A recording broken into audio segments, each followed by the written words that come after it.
Good morning, সবাই কেমন আছো? আমি তো অনেকটাই ভালো হয়ে গেছি আগের থেকে।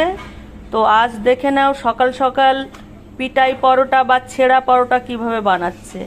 A to Z আমি পুরোটা দেখাচ্ছি।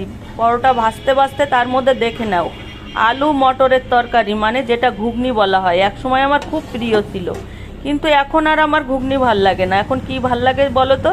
মোমো। আধুনিক যুগের সঙ্গে বয়স হয়ে গেলেও মনটা তো বয়স হয়নি, তাই মোমো খেতে এখন ভাল লাগে। তো দেখো পরোটাটা কত টাইম ধরে ভাজতে হয় আস্তে আস্তে, যাতে কাঁচা না থাকে। আমি একটুও না কেটে তোমাদের A to Z প্রথম থেকে লাস্ট অবধি দেখাচ্ছি। পুরো গোল্ডেন কালার করে কত সুন্দরভাবে ভাজছে পরোটাটা, সেটা দেখো। তাহলে আজকের মেনু ছিল ছেঁড়া পরোটা আর আলু মটরের তরকারি, যেটাকে ঘুগনি বলে। তো দেখেই নিলে কিভাবে পেটাই পরোটা হয়, পেটানোটা একটু দেখে নাও। গায়ের জোর দিয়ে পেটাতে হয় গরম পরোটা।